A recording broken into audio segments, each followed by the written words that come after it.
The winter wind came off the Pacific hard and clean. It cleared smoke from mill towns and carried voices farther than they should go. In November 1944, along the Oregon coast and up through Washington's timber country, nights came early and the ground stayed wet. Wood stoves crackled. Telephone operators worked split shifts. Forest lookouts, who in summer scanned for lightning strikes, now logged the weather and filed reports. Life felt ordinary in that wartime way, busy but suspended, as if everyone held their breath. Then reports began, quietly at first. A Navy crew offshore recovered unfamiliar fabric marked with characters no one could read. A rancher found a torn, parchment-like skin snagged in sagebrush. A lineman north of the Columbia spotted a circle of ropes and harness tangled in fresh snow, with a faint, scorched smell that didn't belong in winter. The fragments looked handmade, foreign. The material felt tough as parchment. The knots were different. From seams dribbled sand in neat little bags, heavy like rounds of cheese. You could hold one and imagine it hanging in the sky. On 4 January 1945, the Office of Censorship asked editors for silence. "No stories," they said, "unless cleared first." The reasoning was blunt. If more of these things were overhead, keep the enemy guessing. And so headlines did not follow. Through December and January, the odd finds stacked up like gossip without a home. They made it into letters, into kitchen talk, but not the evening news. Even rumors sounded muffled, as if passed through wool. In logging towns, the worry began not with Japan, but with fire. Everyone knew a mill could go up from one careless match. The thought of something drifting out of the sky to set the woods alight made men tense. Crews kept axes sharp even in damp months. Rangers told their children in clipped tones, "If you see something in the timber that looks like a parachute or a big paper lantern, don't touch it. Tell an adult. Walk away." Teachers repeated the warning. Pastors added it to sermons. The country had always taught its children how to live with the land. For a season, it taught them how to live with the sky. By January, a pattern showed itself. The devices did not arrive like planes with engines and direction. They did not arrive like submarines, leaving wakes and oil. They came like weather. By day, if someone glanced up at the right moment, they might see a pale globe riding the clouds, trailing lines like a jellyfish. At night, there was no sound. Maybe only a pop far out in the hills, no louder than a shotgun, or nothing at all. Just the thought that somewhere a thing had drifted over, and no one could say where it would land. Sheriffs learned a new routine: circle the site, keep neighbors back, call the army. Even lawmen struggled to believe paper and paste could cross the Pacific. Yet the truth was simple. Japan had launched almost 9,000 of these Fugo balloons into the jet stream, hoping that hundreds would make landfall. In fact, about 300 were found across 26 states, as far inland as Michigan. For weeks, nothing spectacular followed. A few fires, smothered quickly. Fragments collected, boxed, and shipped east to experts who studied materials the way mechanics studied valves. Weekly papers speculated about saboteurs with lines trimmed carefully by editors who understood both civic caution and wartime duty. By early 1945, the real headlines still belonged to Ardennes, Manila, Iwo Jima. The winter balloons were a second-page story at best, something a neighbor might mention over a fence with a shrug. "Farmer found a big globe. Army took it." The other would nod. On 10th of March 1945, one of the balloons struck the Bonneville Power Administration lines near Hanford, Washington. The outage was brief, but it cut power to the secret Hanford Engineer Works, where plutonium was being produced for the Manhattan Project. The lights came back quickly, yet the incident showed how fragile the grid could be. Then came May. On 5th May 1945, outside the town of Bly, Oregon, a church group drove into the hills for a picnic. The road was pale and hard-packed. Spring green lay across meadows, and snowmelt filled the swales under the pines. Adults carried coffee and sandwiches. Children carried questions and quick steps. They parked, stepped into the clear air, and walked toward a draw. In the brush lay canvas, paper, wheels, and unfamiliar metal. By the time the warning came, it was too late. The blast tore through trees and left silence that never lifted. 6 people died, 5 children and a young woman. They were the only wartime deaths from enemy action on the continental United States. That tragedy ended the government's silence. On 22 May 1945, the War Department lifted the press ban and issued national warnings. If you find a strange balloon or parachute rigging, papers told the public, do not touch it. Report it. The advice sounded obvious and impossible. It is human to look, to reach out, to be curious. Now curiosity had a cost. Across the Northwest, the news changed the way people saw the woods. Forests did not close. They never could in places where timber was home and work. But eyes shifted. A school outing became an exercise in scanning. A fishing trip carried a new rule. Speak up if you see something odd. Men sat on porches at night, listening to skies that had always been mysterious and now carried more. Fear reshaped routines but did not stop them. Rangers still hiked ridges. Postmistresses sorted envelopes, touching each one as if to bring sons home faster. Mill whistles blew. Children studied spelling and practiced baseball. The war was always in the room. The balloons were simply its newest shadow. The strangest part was how little most devices did when they came down. A blackened stump here. A patch of burned grass there. Relief mixed with dread. Randomness makes its own fear. Storms can be tracked. Fires follow fuel. Balloons followed only wind and chance is a poor neighbor.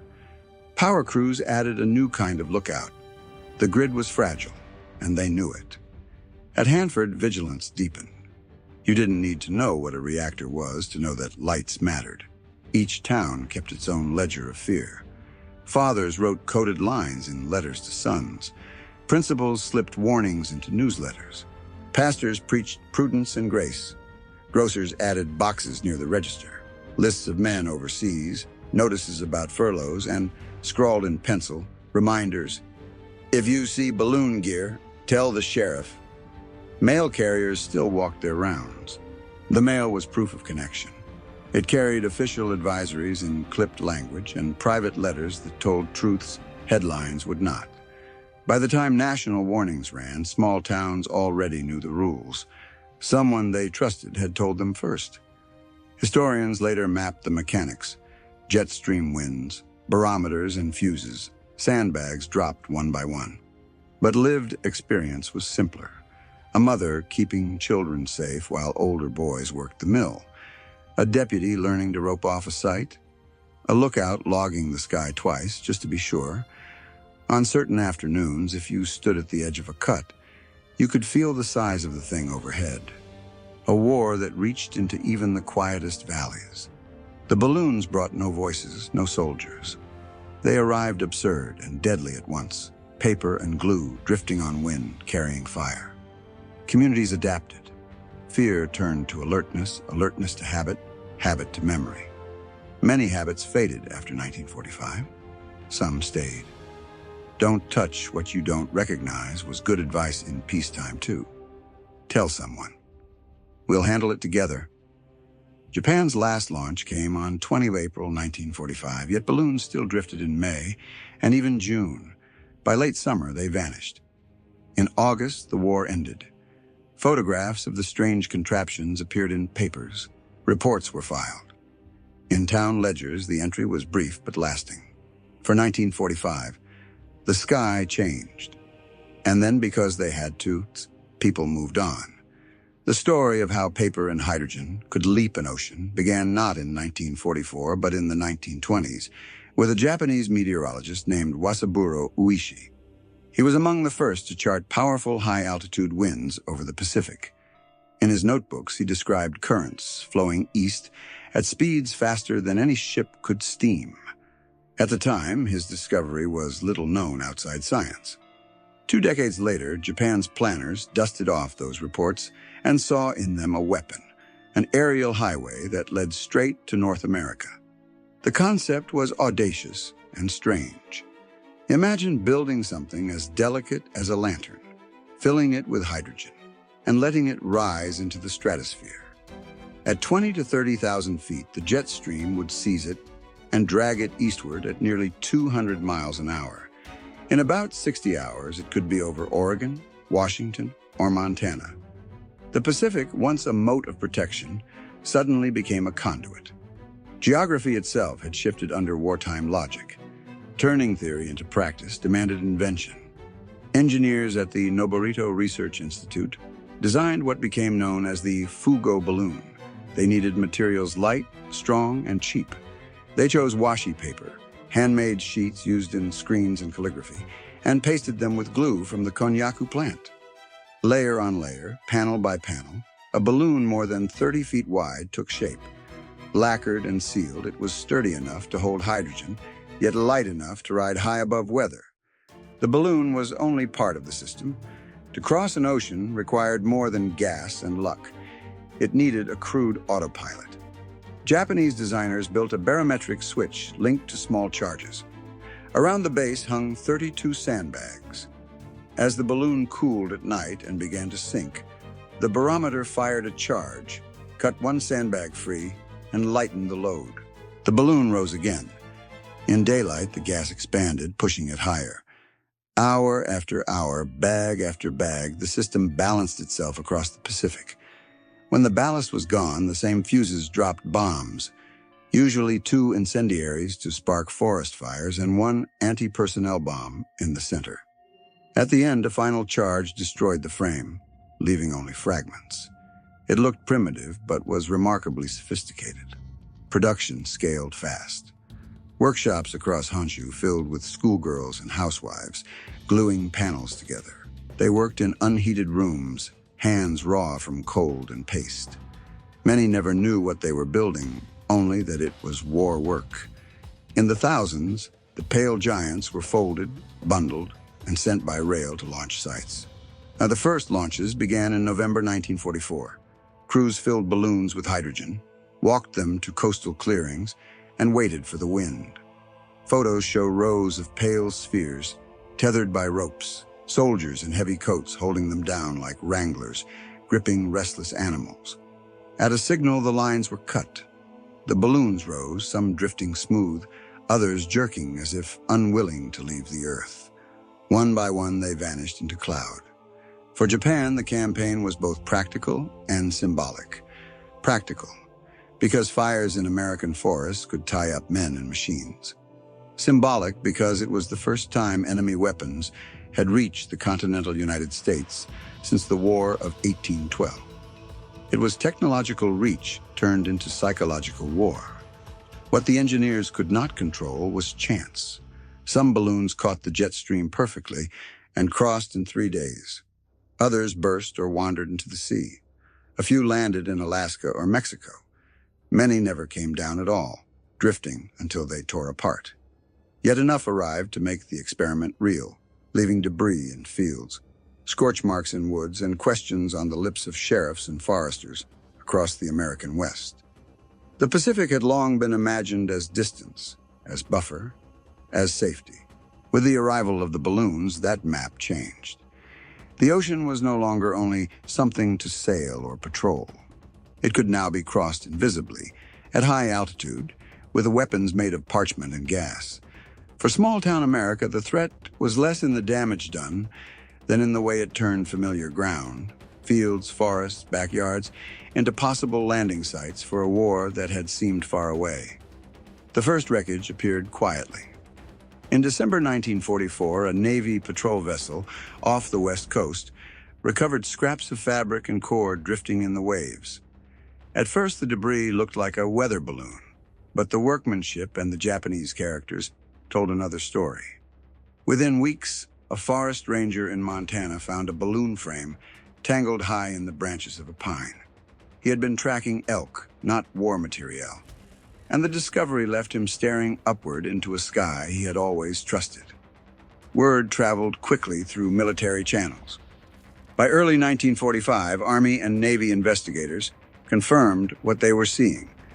Enemy balloons were crossing the Pacific. Their mission was to drop incendiaries on American soil. The threat was real, but so was the danger of panic. Leaders in Washington decided on silence.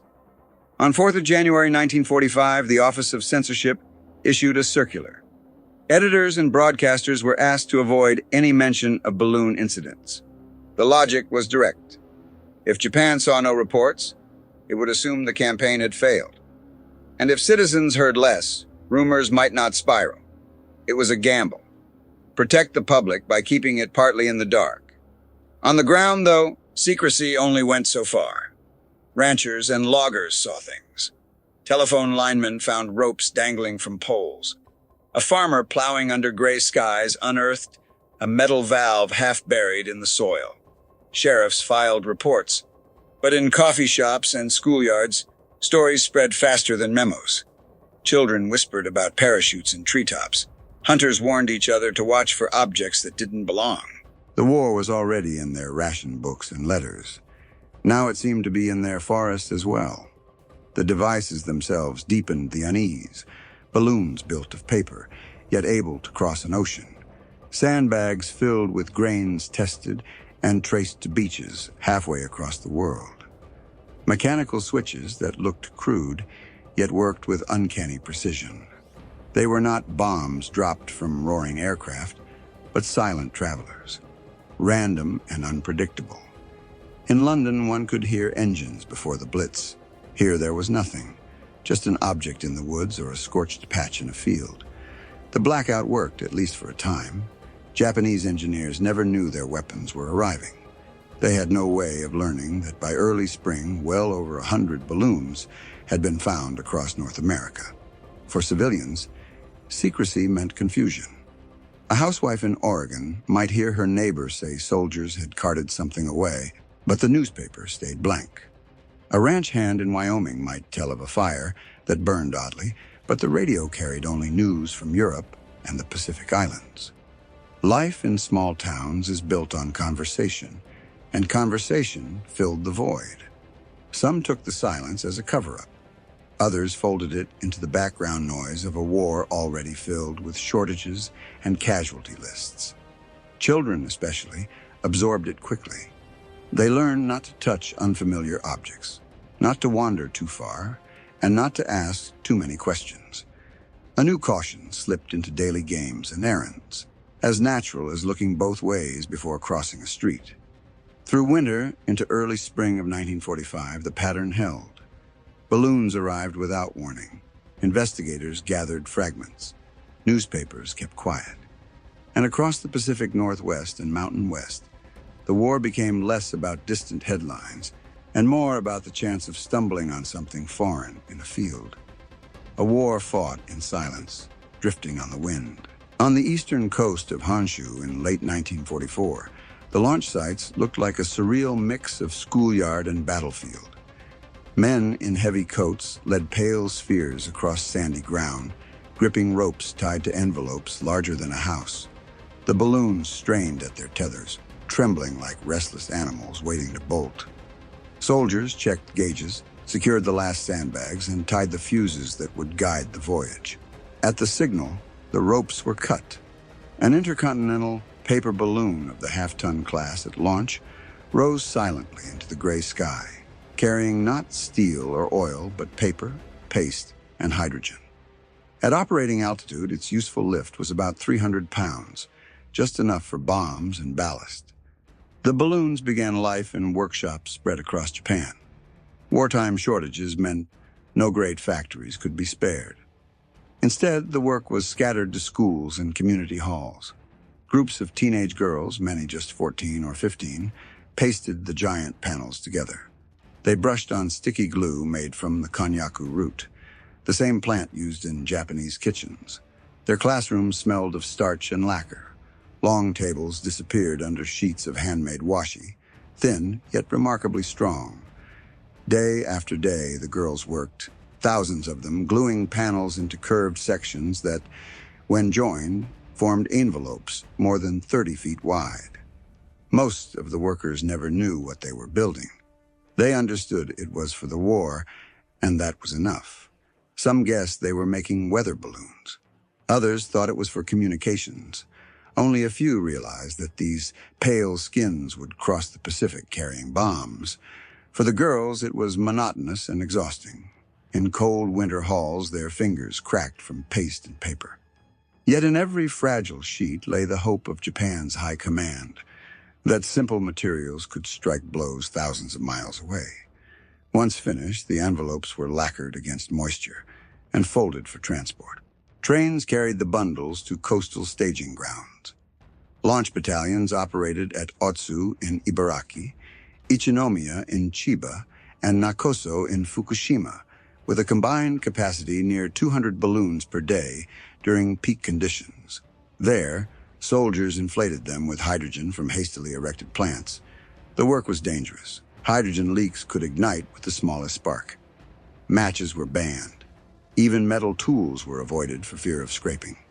Once filled, each balloon bore not only bombs, but also an elaborate harness of ropes, valves, and fuses. The contraption looked both ingenious and absurd, like a carnival balloon pressed into war. Launch rituals blended superstition with routine. Soldiers sometimes offered brief prayers before cutting the ropes. The first operational launches went up on the 3rd November 1944, timed deliberately to Emperor Meiji's birthday, a ceremonial start to an unconventional campaign. As balloons vanished into the upper winds, the men could only hope they would reach America. There was no guidance, no steering, only trust in the jet stream, invisible yet newly harnessed. Winter launches were deliberate. Japanese planners knew snow and damp would hinder American forest fires, but winter winds were strongest, giving the balloons their best chance of crossing. The irony was sharp. The very season that made them fly also kept them from causing the devastation their makers imagined. The scale of the effort was vast. Over several months, Japan launched more than 9,000 balloons. They left in steady streams day after day, each taking the same unseen path east. Of those hundreds, 361 confirmed and possibly up to 1,000 reached North America, scattered from Alaska to Mexico, most falling across the forests and farmlands of the West. For every wreck found tangled in trees or power lines, many more likely vanished in mountains or sea. For Japan, the balloons were both desperate and ingenious. By late 1944, the empire had lost much of its striking power. Aircraft production faltered. Shipping lanes collapsed under Allied attack. The balloons offered a way to carry war back to American soil, to remind the enemy that distance no longer guaranteed safety. They were cheap, pilotless, made of paper instead of steel, gas instead of fuel. For those who built and launched them, the project was duty wrapped in secrecy. Few would ever know what became of the balloons once they slipped from sight. The Pacific swallowed them whole, silence the only report. To those who watched them rise, they were both delicate and menacing, symbols of a war that had turned to strange, desperate measures. Quiet can travel farther than sound. In January 1945, the Office of Censorship sent its order to editors. No stories about Japanese balloons. Papers from Portland to Spokane, from Boise to Reno complied. The press blackout meant that when a family found debris in a pasture, they saw nothing about it in the next morning's paper. An entire region lived on fragments of talk, never certain how much was true. The first wrecks were enough to stir curiosity without headlines. A frame tangled in a Montana treetop drew dozens of townsfolk.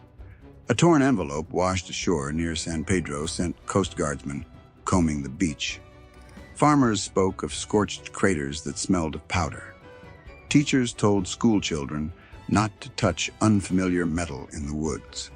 The official hush made each incident feel heavier, as though secrecy itself confirmed the danger. In small towns, conversation became the newswire. In cafes, men spoke of balloons over black coffee. On ranches, families warned hands to watch the sky. Telephone operators who heard the voices of whole counties in a single day noticed a new tension. The war had already entered homes through ration books and casualty lists. Now it drifted overhead in rumor. The silence had purpose. In Tokyo, officers scanned radio reports for signs of fires. They found none. Convinced the campaign had failed, they ordered no changes. At home, however, the lack of explanation carried its own cost. The balloons became half legendary. Everyone had heard of them. Few had seen one. Parents tried to reassure youngsters with words they barely believed themselves. Fear lived not in facts, but in the gaps between them. What unsettled people most was the nature of the weapon. Bombs came not by aircraft or ships, but inside paper skins filled with hydrogen. They floated where eyes could not follow and landed without pattern. For communities used to threats measured in weather or harvests, the thought of bombs riding the wind felt unreal. Some dismissed it with laughter. Others checked barns twice before bed. The blackout did not erase encounters. Ranchers and loggers still stumbled on debris. Deputies still collected fragments. In schoolyards, children swapped tales of parachutes caught in trees. In church halls, pastors spoke of caution from the pulpit. A war already fought through shortages and labor now appeared in an invisible form. The absence of official news only sharpened the unease. Most people kept on with their days. Mills ran, trains hauled timber, mail arrived. Yet the balloon threat changed how they looked at the sky.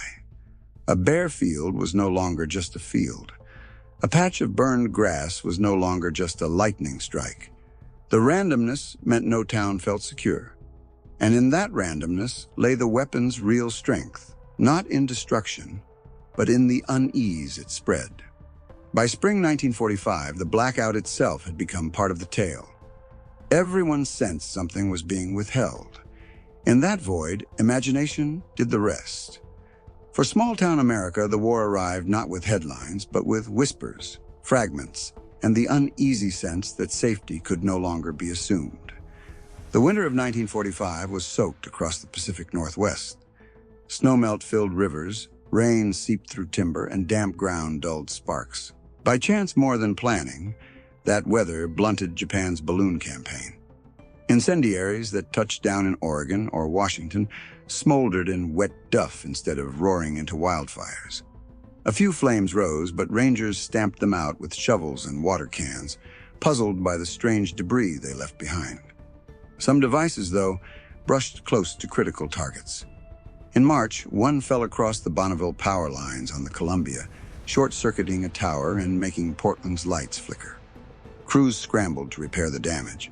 It was a reminder that the grid could be fragile if even a handful of paper weapons struck the right points.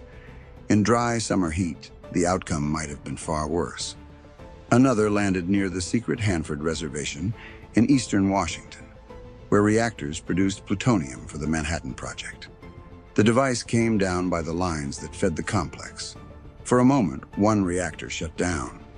Engineers contained the problem quickly, but it underscored the odd danger. A weapon made of glue and handmade paper had touched the edge of the most advanced science of the war. Outside classified circles, few ever knew how close chance had come. Beyond those dramatic near misses, reports trickled in steadily. Sheriffs in Oregon and Idaho answered calls about craters and plowed fields. Rangers in Montana hiked through snow to examine scorched rings in the woods. Coast Guardsmen found remnants on beaches, the lacquer still shining, knots tied in unfamiliar styles. Each discovery reinforced the sense that the war, usually measured in overseas broadcast, had slipped into daily life at home. By spring, the Army took no chances. Command quietly reassigned the 555th Parachute Infantry Battalion, the Triple Nickels, to a new mission. They were the Army's first all-black paratroopers, trained for combat but never sent to Europe. Instead, under the code name Operation Firefly, they were ordered west to fight forest blazes started by enemy balloons. The men of the 555th made more than 1,000 jumps that summer. They dropped into canyons, hacked fire breaks, and smothered flames with hand tools. Their work was risky, parachutes snagged in trees, hard landings caused injuries, and fire itself was a constant threat. The battalion proved itself in silence, guarding the home front with stamina and skill, though most Americans never learned their names. For nearby towns, the sight was unforgettable. Children gawked at black paratroopers descending into the timber. Ranchers shook hands with men who carried both rifles and Pulaskis. The enemy's drifting balloons had made the countryside feel fragile. The triple nickels answered by showing how quickly soldiers could adapt, inventing tactics for a threat no one had foreseen. What unsettled small-town America most was not any single explosion, but uncertainty itself. One device might land in the Cascades, flare briefly, and vanish into ashes. Another might drift into Nebraska farmland, its charge unexploded, until a plow uncovered it. A family on the road to Sunday service could pass wreckage by the ditch without realizing what it was. That unpredictability became the true weapon, the unnerving thought that danger could arrive not with the roar of aircraft, but with the whisper of wind.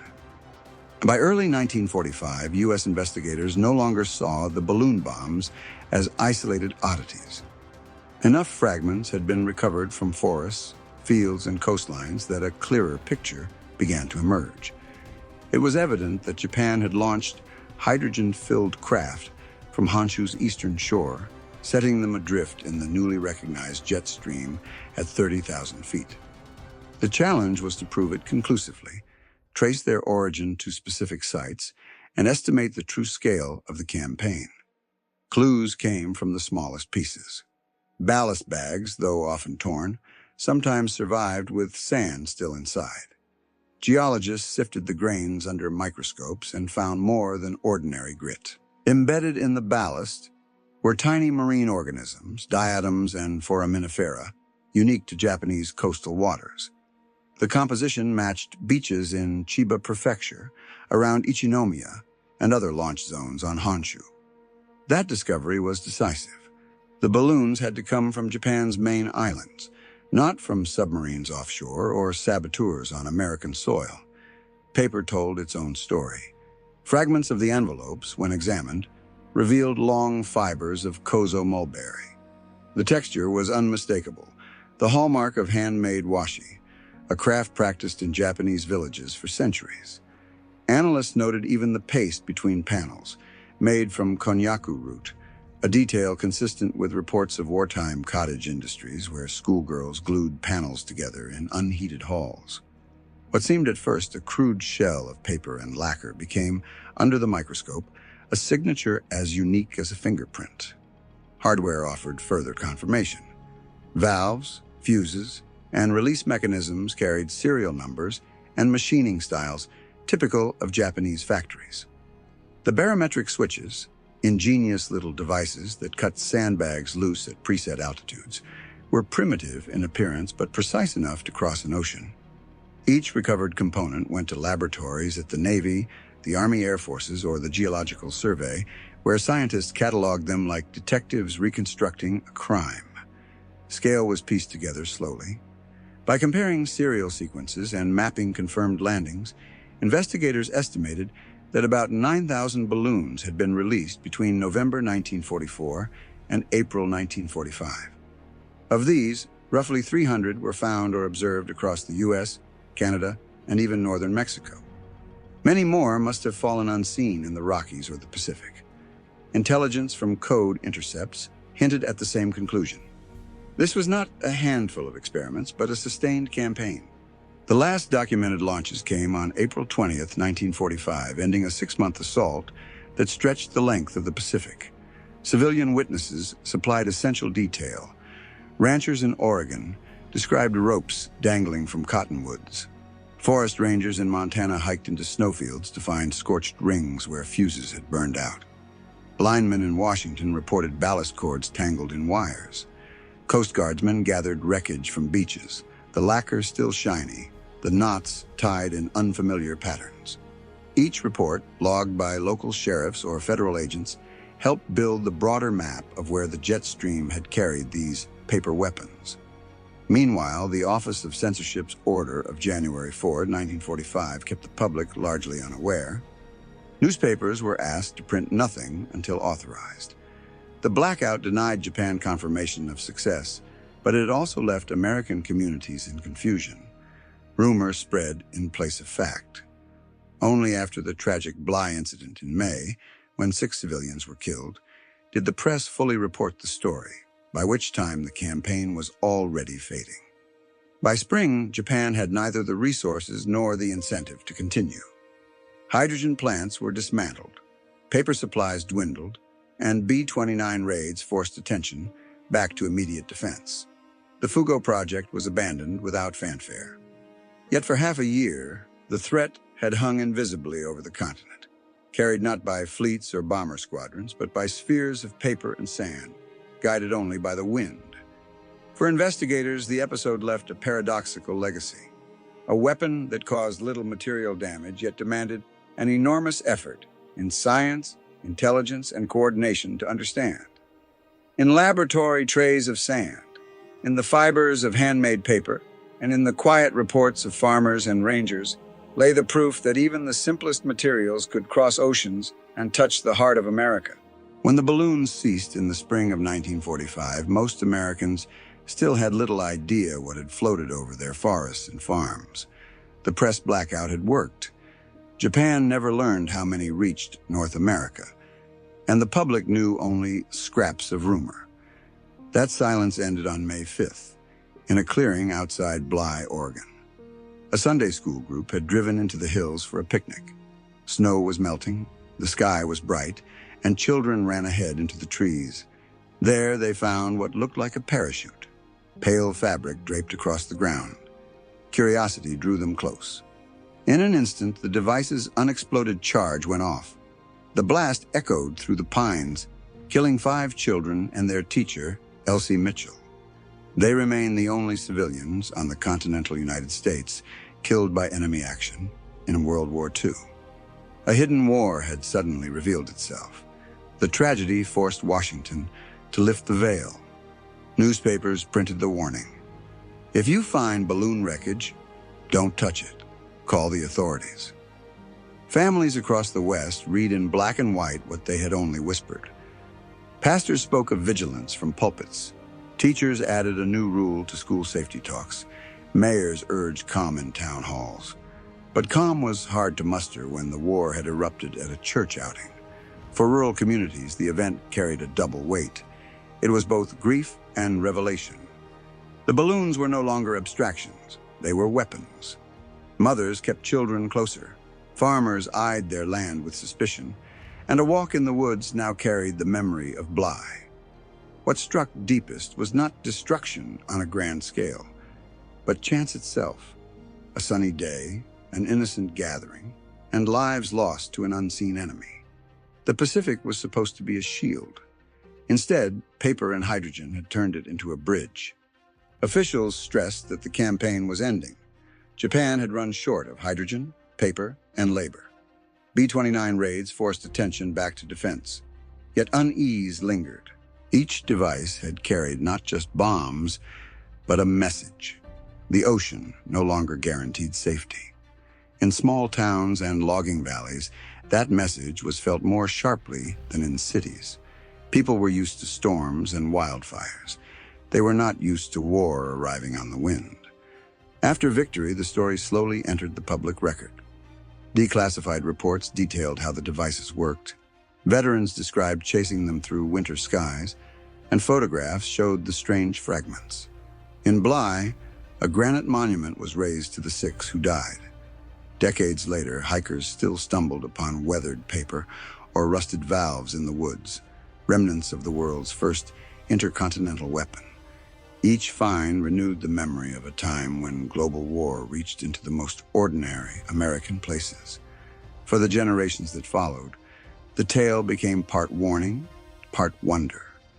Parents told children not to touch unfamiliar objects in the forest. Local papers revisited the story on anniversaries. The war had ended, but its trace remained, like the sound of wind in the pines, carrying the reminder that even the quietest towns can be touched by forces far beyond their horizon. In the years after the war, the balloon bombs slipped from national attention. eclipsed by atomic headlines, Nuremberg, and the rebuilding of a shattered world. Yet across the Pacific Northwest and the Mountain West, the memory persisted. It survived not first in textbooks, but in kitchens and barns, in letters kept in drawers, and in stories passed around supper tables. Families who had encountered debris sometimes kept tokens: a coil of rope, a scrap of paper skin, a rusted valve. Each artifact carried a quiet weight, a reminder that the war had once crossed their land. Children who had been told sternly to leave strange objects untouched grew into adults who recalled the peculiar fear of those winters. Some later wrote of it in local histories, simple but vivid. We didn't know if it would fall on our town. We only knew it could. Letters found in attics show how ordinary people processed the experience. A mother in Oregon told her son overseas that the forests feel watchful this winter. A Montana rancher wrote that the army came and took something from the pasture, and they said not to speak of it. These notes did not express panic, but adaptation. People folded the strangeness into routine, much as farmers fold weather into daily work, unpredictable, sometimes dangerous, yet part of life. For the families of Bly, remembrance was sharper. Each year, the community gathered at the granite monument honoring the 6 who died in May 1945. The stone stood not just as memorial, but as witness, proof that World War could reach the quietest of towns. Children learned the story at school, visitors paused to read the names, and in the ceremonies, grief blended with resilience. Elsewhere, the story reappeared decades later when hikers or loggers stumbled on remnants in the woods. In the 1950s and 1960s, farmers still plowed up odd fittings. Hunters found decayed fabric in thickets. Each discovery rekindled local headlines, as if ghosts of the war still lingered in the trees. Historians eventually gathered these recollections. Oral history projects recorded rangers who had stamped out mysterious fires, sheriffs who had been told to keep silent, and children who remembered soldiers carting away unfamiliar cargo. Their voices added texture to the official record, describing smells, silences, and the way rumor could feel heavier than fact. In Japan, memories also endured. Former schoolgirls recalled gluing panels in cold halls, their hands raw from paste. Engineers from Noborito later spoke of the strangeness of building weapons from washi paper and konnyaku glue. They admitted the campaign had little impact, yet for them, it symbolized both ingenuity and desperation. Paired with American voices, their recollections formed a story with two sides of the same wind. The balloon bombs became more than a curiosity. They became a lesson in vulnerability, proof that even the smallest towns could feel the reach of a global war. For villages and valleys across Oregon, Washington, Idaho, and beyond, the familiar sky had once turned uncanny. That lesson outlasted the war, carried in the words of parents to children, in the silences of veterans, and in the markers raised in remote clearings. Over time, the fear faded, but the legacy endured. In county museums, fragments of envelopes and ballast bags sat in glass cases labeled simply Japanese Balloon Bomb, 1945. Visitors paused, surprised that paper and sand had once carried war across an ocean. For those who had lived through it, the surprise was long gone. They had known the truth since the winter of 1945. The war was never as far away as it seemed. By the summer of 1945, the balloon campaign had ended. Japan had exhausted its hydrogen, its paper, and its hope of turning the Pacific into a highway of fear. The last launches in April were already behind them. In the United States, investigators closed their files, the Army shelved its incident logs, and attention turned to the closing battles of the war. Yet in rural valleys of the West, the memory outlasted the weapons. The devices had been more than curiosities. They were lessons. They proved that even a vast ocean could be crossed by something as fragile as lacquered paper. They showed how war could intrude at random into the most ordinary places. A ranch in Montana, a schoolyard in Washington, a Sunday picnic in Oregon. They reminded civilians what soldiers already knew, that war is never orderly, never confined to maps, and never truly distant. Material damage was slight. Fires sputtered in damp timber. Power lines went dark only briefly before repair crews restored them. One reactor at Hanford paused for safety and then resumed its secret work. But the psychological weight was heavier. Farmers looked skyward and wondered what else might drift above. Children were told sternly not to touch anything unusual in the woods. Communities whispered about what they could not confirm. Fear took root not in destruction, but in the possibility of it. In Japan, the project came to symbolize both ingenuity and futility. In America, it symbolized exposure. For the small towns of the Pacific Northwest, it became part of local identity, remembered not through battle honors, but through fragments, letters, and annual ceremonies. The story was passed from teachers to students, preserved in glass cases in county museums, and retold in families who had lived under a silent threat. When the war ended in August, fear of balloons dissolved into the greater shock of atomic bombs and surrender. Yet the lessons remained: randomness, fragility, adaptation. For those who had lived through that strange winter, war was no longer just headlines about Europe or the Pacific. It was the realization that an enemy could ride the wind into their own fields. Today, traces of that history endure quietly. In Bly, a stone monument lists the 6 victims of May 1945, reminding visitors that even a meadow on a sunny day can be touched by global conflict. In museums, pieces of washi paper and ballast bags sit behind glass, humble proof of how simple materials once carried war across the ocean. In stories told in logging towns and farming valleys, the balloons remain as warnings about both the reach of violence and the persistence of ordinary people. The tale of Japan's balloon bombs is not one of victory. It is a story of invention stretched to desperation, of secrecy imposed on a wary public, and of rural families adapting to an uncanny threat. It is the story of towns that felt the breath of war on the wind, yet carried on, plowing fields, teaching children, tending forests, and holding one another up. In the end, the balloons changed nothing in strategy, but they changed how thousands of Americans understood their place in the conflict. They learned that even remote places can be reached by distant enemies, that watchfulness belongs to peace as much as to war, and that the strength of small communities often lies in the quiet act of continuing. That is why, decades later, the legacy of the balloon bombs still matters. They remind us that war is never entirely elsewhere, that endurance often looks like daily life under shadow, and that the calm persistence of ordinary people can be one of history's strongest defenses.